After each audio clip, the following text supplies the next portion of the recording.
Pretty well last weekend in October, after 3 absolutely cracking lovely days, fantastic weather, and 3 days spent doing a clutch on a Peugeot 206. Time to get out flying with one of the beloved Vertexes. So I've flown hundreds of different wings, and this is still easily the best handling wing I've ever flown. So I was pointing up at a couple of birds up in the sky there. Now we had about an hour of daylight and about half an hour of decent daylight. There's a nice enough breeze.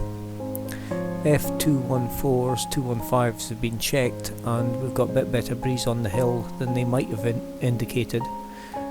And we've just gone on to winter time, so back to Zulu time. Again there, check the airspace, all that sort of stuff. So realistically, when you're doing your layout, what you want to do is not fixate on just laying out the wing. You want to be constantly, say every 30 seconds, having a quick glance round, check for other pilots. Now clearly I'm on one of our regular top drive sites, there's no one else here today, but it doesn't mean you get lazy. You do your checks all the time, so it becomes an ingrained habit. Same as checking your harness, deciding what wing you're flying, suitability if you've got more than one wing. So it's always check, check, check. Now I've deliberately not cut short this video, it's not edited at all, this is full length. So you can see realistically, including doing all the checks, setting up speed system, which in this case it doesn't actually have hooks on the risers, you've got to actually tie them on, so that takes a wee bit longer. You can see even despite all of that, doing full check, it's still only a couple of minutes before you're ready to fly.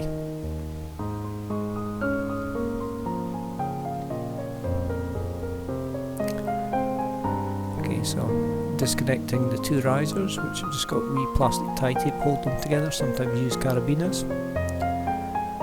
Doing the little quick cheat that lets you clip straight in.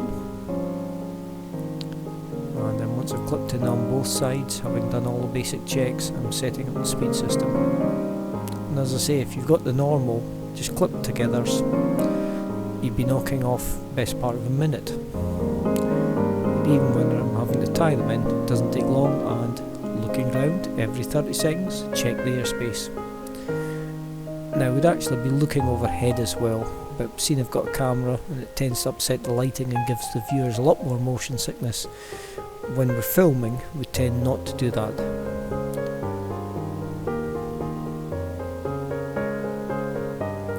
Okay, so getting gloved up and check the airspace.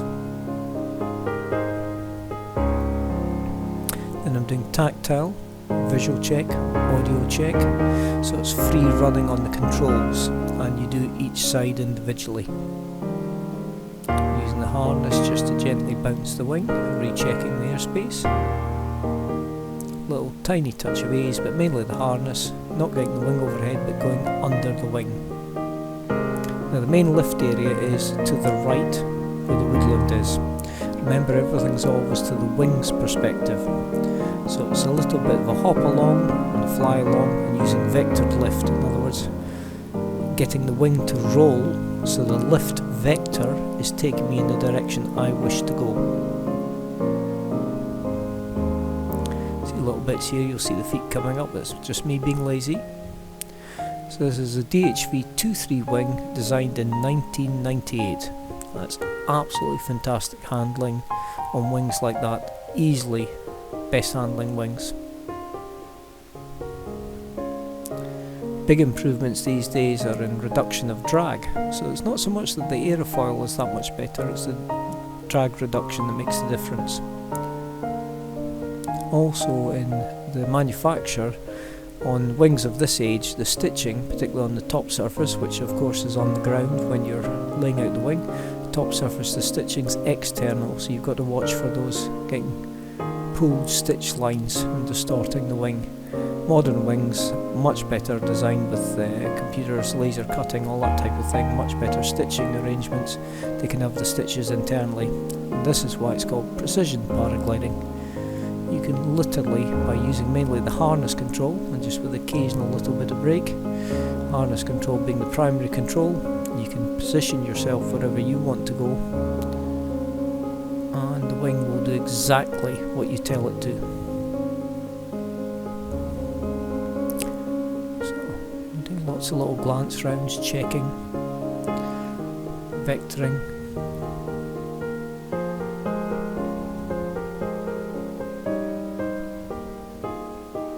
So it's not so much that I'm looking at the wing, but just letting you see the tiny bit of deflection you get with the brakes, and just hovering past. Now the house lift here tends to be above the trees,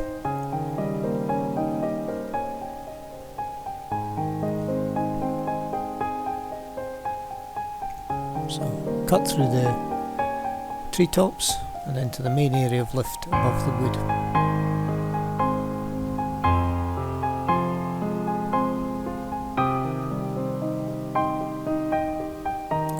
Carving back, cross downwind. Sometimes fly between the two trees there. Just playing about with the different areas of lift. So by this time of the day there's not really much in the way of thermals, but you do have the residual heat that's stored in the wood, and you've got a nice breeze. We've got a relatively new wind turbine which doesn't show up on the camera, but you can actually see it from here. It's not been there that long. It's up on the skyline. You don't get to see the whole of the tower. There again you can see just how close you can fly with harness control and with a wing that does exactly what you tell it to.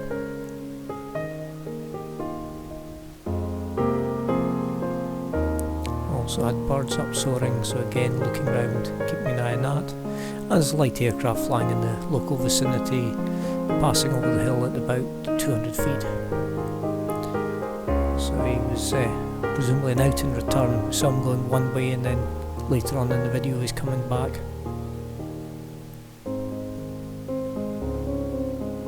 On this particular side, Alan was flying here with myself and Tracy, his girlfriend, a while back, and we're getting really nice lift sometimes off that. But it's not used as much as the main wood. It's just to the left of the main takeoff.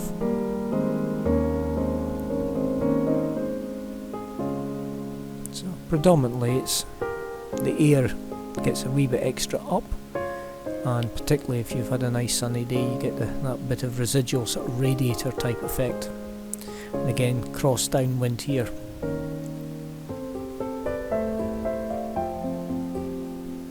Keep checking round, and big leans in the harness. I'm actually doing a bit vectors thrust here, so I'm leaning hard right, but I've got a bit of left brake on, so I continue side slipping the glider along. And round the gorse bushes.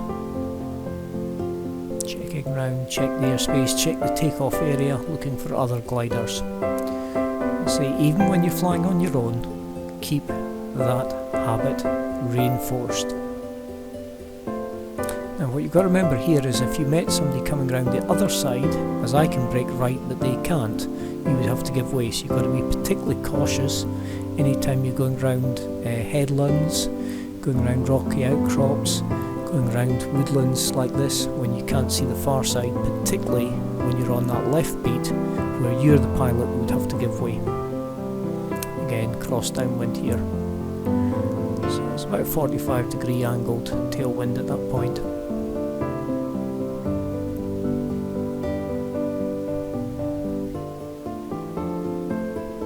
Coming into a hover, about a metre off the ground. And then back along.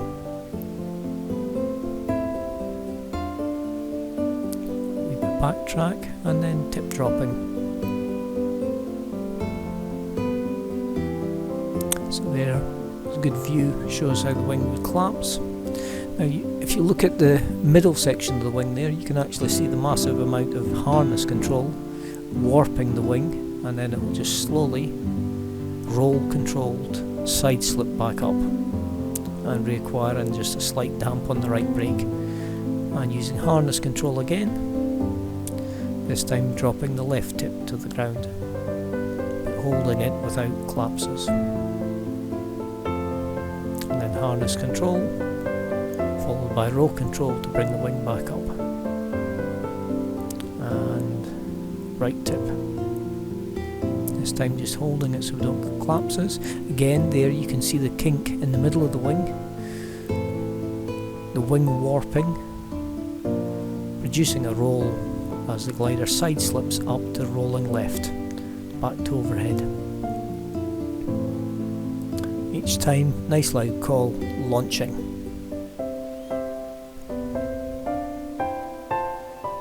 Remembering that not everyone has been taught to check the airspace, and if you look at the number of mid-air collisions and just the general standard of flying, even when there aren't mid-air collisions, particularly in the UK, you can see where the training is vastly failing when it comes to safety.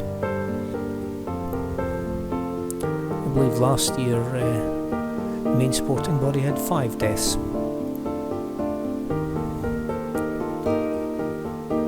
Obviously they're not all mid-air collisions or anything of that nature, but it's just generally indicative of the standards.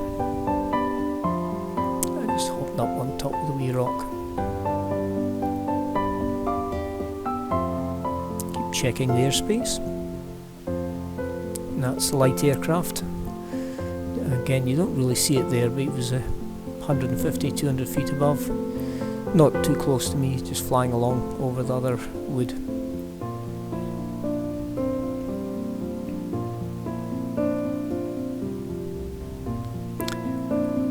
Checks round, and remember, anybody flying the other way coming round this woodland, you'd have to give way to them.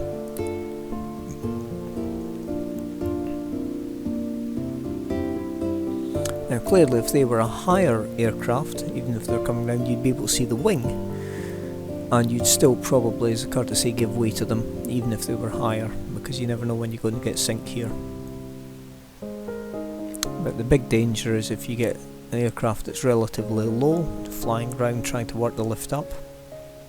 So you've always got to be remembering you're far better giving way irrespective of what the rules say, and making sure you're safe and they're safe by that very nature. Okay, so now I'm going to just backtrack up the hill, holding the glider pretty well stalled, just hovering it. Tiny bit of ease on both hands, tiny changes on the hands, but most of the control there is harness control as I warp the wing by turning left or right.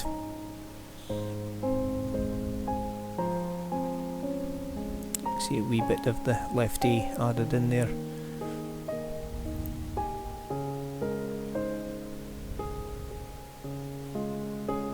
Keep checking round the airspace. Coming back up to the top, harness control and a wee bit A, and surging it back up. And slow turn round. Hopping back to the rock, no doubt. Yep.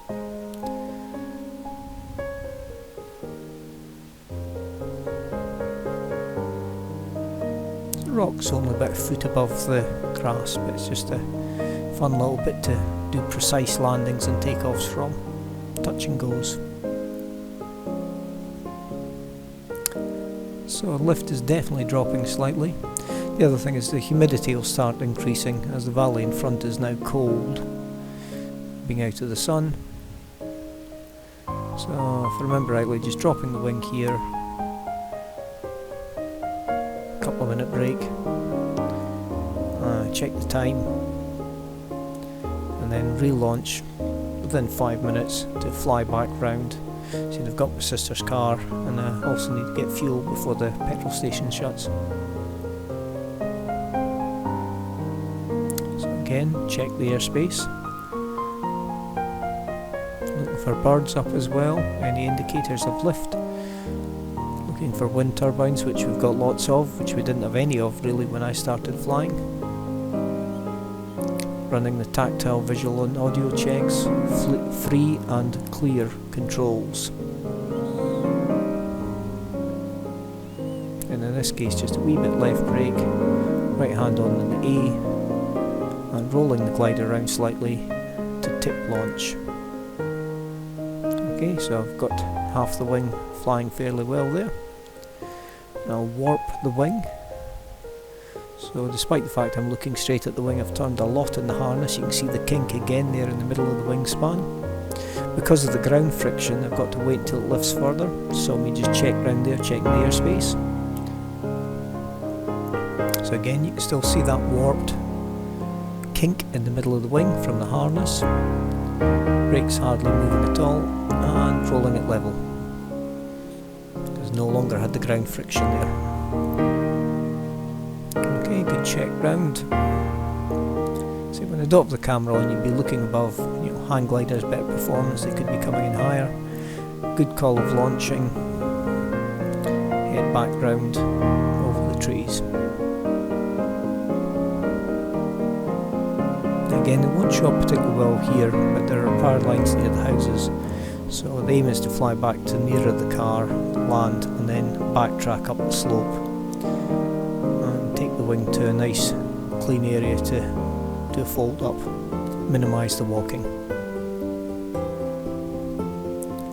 So crosswind into downwind. So I've got wind is about 45 degrees to the right behind me. Bank over, roll it round.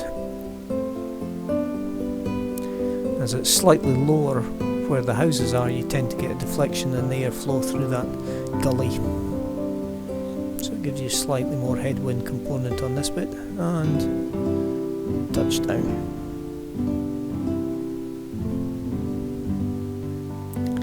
Again, the same way as rather than carrying the glider to the normal takeoff, I used the wing to hop and walk, vectoring the thrust across to nearer the wood to fly round at the start of this clip, doing the same sort of thing to take me back.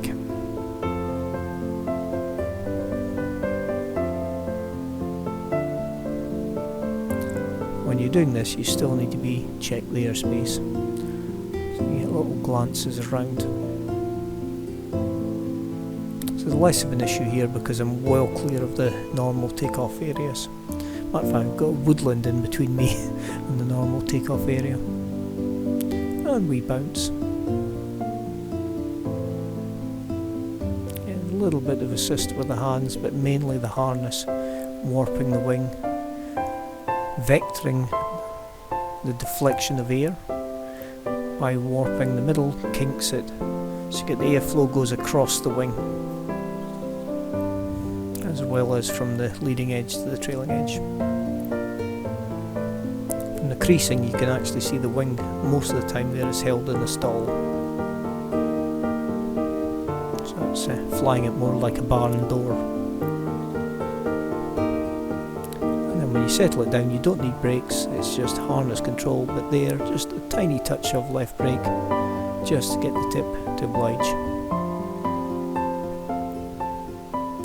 Could have stayed out flying for a wee bit longer, but lift was definitely dropping off and the humidity is rising quite considerably, so not sure what flying I'll get during the week, so I'll pack up while the wings still nice and dry.